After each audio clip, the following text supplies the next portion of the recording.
suis peut-être pas la reine de l'organisation, mais je voulais partager avec vous ce qui fonctionne pour moi et peut-être que ça va vous aider vous aussi à organiser votre quotidien.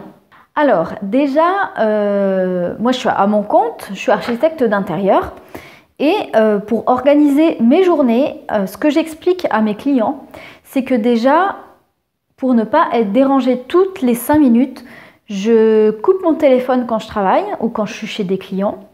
Donc si je ne suis pas joignable, le répondeur c'est fait pour ça. Même chose pour les mails, il n'y a rien d'urgent chez moi.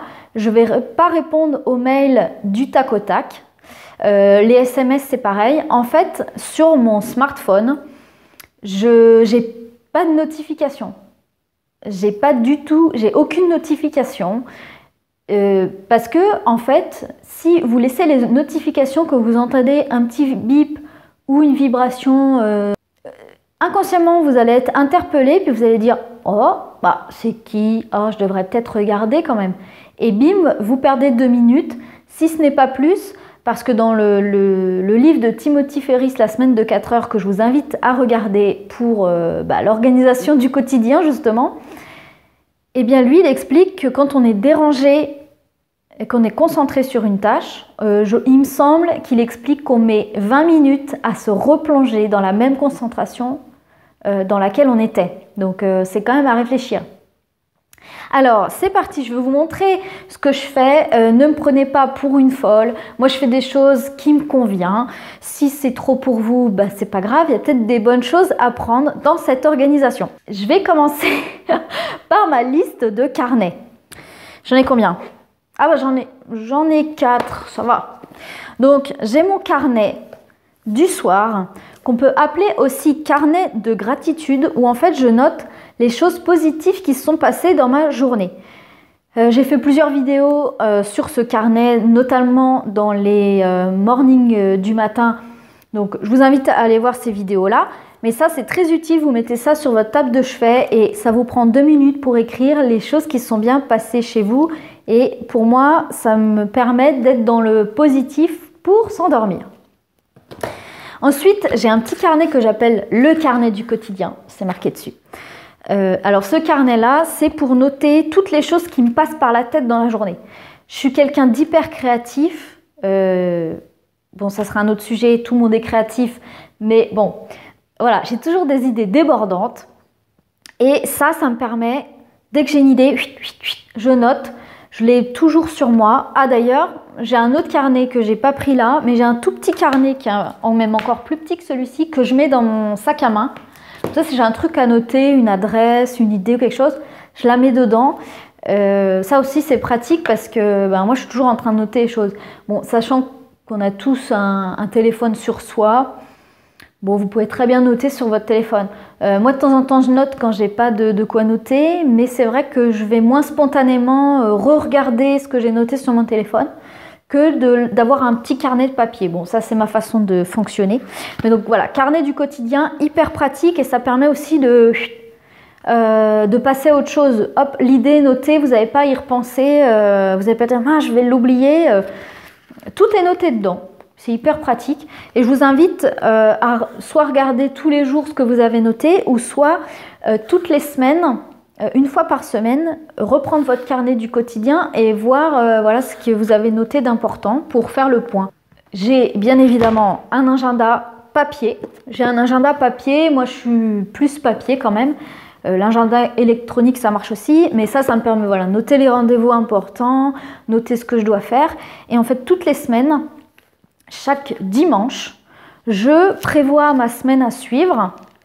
Je fais le bilan aussi de la semaine d'avant pour voir ce qui n'a pas marché, savoir ce qu'il faut que je repousse à la semaine suivante, voilà. Ça me permet de faire le point et du coup, dès le lundi, vous savez ce que vous devez faire et vous ne perdez pas de temps à vous dire mince, enfin voilà, ça permet de vous organiser. Donc je vous invite à faire ça une fois par semaine, à vous poser. Ça peut être même le vendredi soir, en fin de journée ou le lundi matin. Mais voilà, prenez un temps pour vous, pour organiser votre semaine. Mettez les choses qui vous tiennent à cœur, que vous avez envie de faire cette semaine-là. Notez, moi ce que je fais en général, je note 3 objectifs qu'il faut que je fasse dans la semaine, qui me tiennent à cœur dans mes projets personnels. Et vous faites le bilan de la semaine une fois que vous avez terminé la semaine, si vous êtes rendu compte qu'un projet a pris plus de temps prévu, si il y a des choses que vous avez repoussées. Bon, voilà, vous avez compris le concept.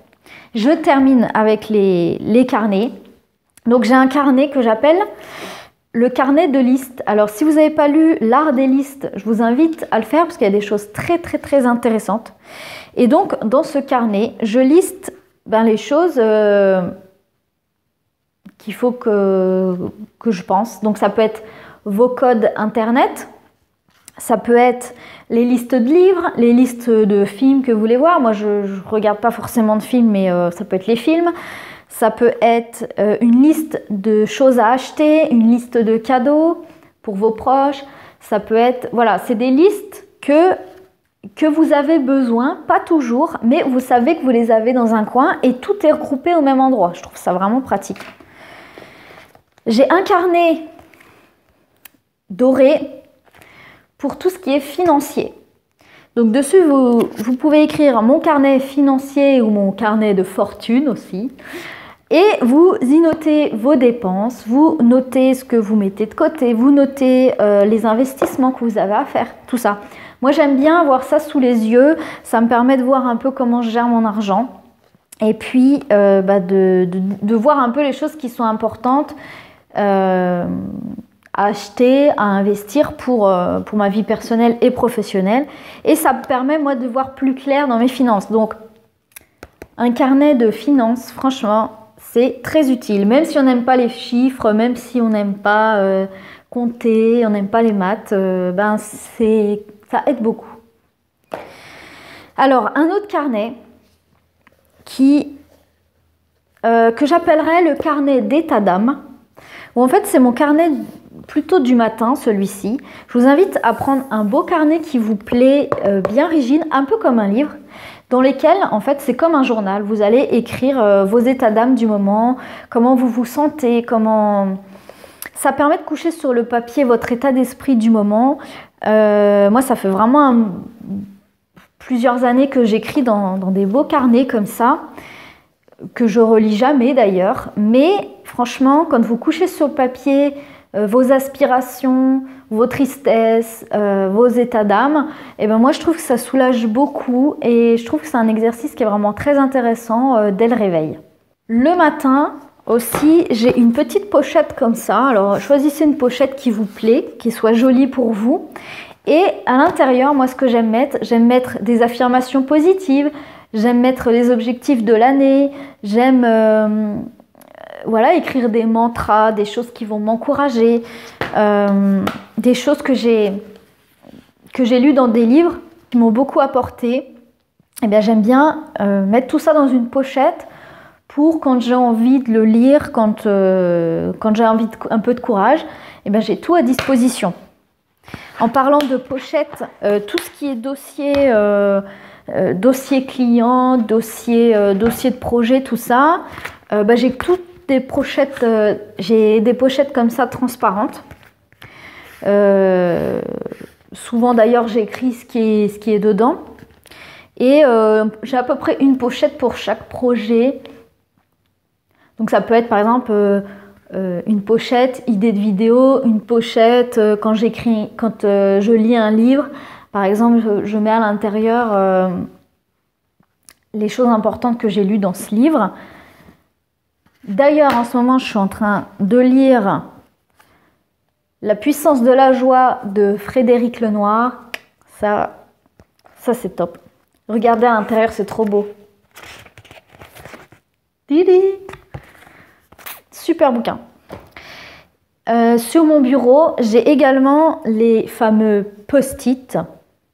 Donc ça, c'est quand j'ai un rendez-vous important qu'il ne faut pas que je loupe, ou que voilà, je dois penser à quelque chose, ou si j'ai un truc important à faire dans la journée, je le mets sur mon post-it et je le laisse à proximité de mon bureau. Triez vos post-it régulièrement, sinon vous allez en avoir partout. Et aussi ce que je fais, par exemple, si je me dis, bon, la semaine prochaine, il faut que je prépare ça, il faut que je fasse ça, je le note et le post-it, je peux le coller dans mon agenda. Et quand je prépare ma semaine, hop, j'ai juste à relire mes post-it. Voilà, donc ça c'est plutôt pratique. Et enfin, je parlerai d'un outil qui est très pratique, je trouve, pour moi. En fait, c'est un petit classeur comme ça, avec les feuilles volantes à l'intérieur. Vous pouvez aussi installer des intercalaires. Et en fait, ça va vous permettre de vous organiser. Donc, c'est un petit peu comme un bullet journal. Sauf que moi, ce qui m'embête avec le bullet journal, c'est que des fois, en fait, faut vraiment le faire tous les jours, etc. Que là, vous avez juste à noter en haut les éléments importants, faire un sommaire dans votre classeur et vous retrouvez les choses importantes. Voilà, donc ça peut être, voilà, là j'ai mis idée de vidéo, se connaître, voilà, j'ai un sommaire avec tous mes éléments. Comment organiser sa vie, voilà, c'est des idées comme ça. Et je sais que tout est dans ce classeur. C'est très utile. Et sinon, ce que je fais, c'est que j'ai beaucoup de feuilles volantes où j'écris, par exemple, là c'est pour cette vidéo-là, j'ai mis les points importants. Mais par exemple, quand je lis un livre, pareil, j'écris sur une feuille. Et après, je perfore cette feuille et je la classe dans des gros classeurs. Donc, des classeurs où dessus j'ai mis un thème. Donc, ça peut être thème blog, ça peut être thème développement personnel, ça peut être un thème agence de déco, etc.